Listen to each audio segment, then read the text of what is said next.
Lippupallon MM-kisat lähestyvät viikko viikolta ja sitä myötä maajoukkueiden treenitkin alkavat näyttämään jo suuntaa siitä, minkälainen joukkue elokuussa kisoihin astelee. Miten treenit ovat miehillä sujuneet? On hyvin mennyt. Aina kun me ollaan tultu tähän paikalle, niin me ollaan kyllä tehty hyvin duunia. Monipuolista ja just sellaista, mitä me tarvitaan. Koska viimeksi niin ei meillä oikeastaan valmistusaika ollut. Ja mentiin vähän niin kuin pelaamaan vaan, mutta nyt ollaan oikeasti niin kuin reenattukin, että on siinä ihan selkeä ero.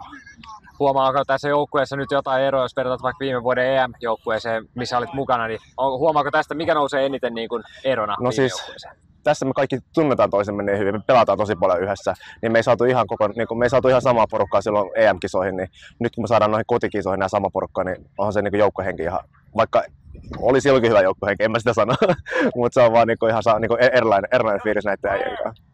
Ja tuossa Miro Kadmir, teidän pelirakentajakin, sanoi aikaisemmin, kun haasteli häntä, että se sijoitus, mikä teillä oli, niin ehkä johtui siitä, että teillä oli aika pahat loukkaantumiset kisoissa. Niin mitä luulet, vaikuttaako se näihin kisoihin, että muut maat aliarvioi teitä just sen takia, kun sijoitus ei ihan kuvasta sitä oikein? Se voi olla. Mä ehkä toivon, että ne tekee jopa sen. Niin ainakin tulee kova yllätys niille, koska jos me saadaan niin ykkösäijät mukaan, niin kyllä me voidaan haastaa niin ihan mikä maa tahansa.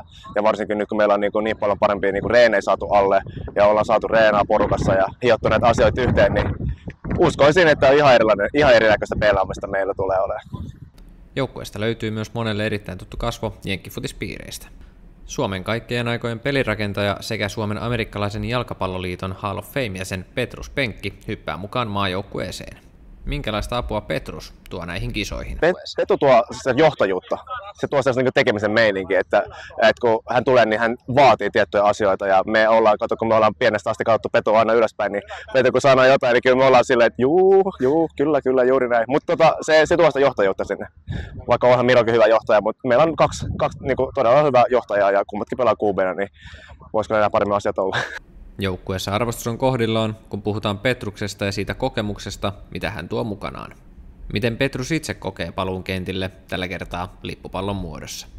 On tämä ollut itsellekin tosi iso haaste, että tämä on niin lajina ihan erilainen kuin jenkkifudis. Ihan kauheasti ei sieltä pysty niin tuomaan varsinkaan niin pelirakentajan näkökulmasta, että se mitä tällaisin puolustossa katsotaan ja luetaan, niin kyllä siinä on ollut tosi paljon uuden opettelua ja tietysti se, että olisi kovia reenipelejä haluaisi enemmänkin alle, että niitä me ei valitettavasti ihan hirveästi saa, mutta toivottavasti ei saa muutkaan maat ja saadaan sitten kivasti kisoissa se homma käyntiin, niin sitä kautta niin ollaan sitten iskussa. Pitää sanoa, että meillä on kyllä tosi atleettinen ja nopea joukkue, joka on tietysti tämä on nopeuslaji, liikkuvuuslaji tämä lippupallo. Että mä oon nyt ainoa, joka on tämmöisellä ehkä vanhalla jenkkifutajan kropalla täällä joutuu veivaamaan. Vaikka Petrus Penkki tutuksi on tullutkin jenkkifutiksesta, on hänellä silti hieman taustaa myös lippupallosta.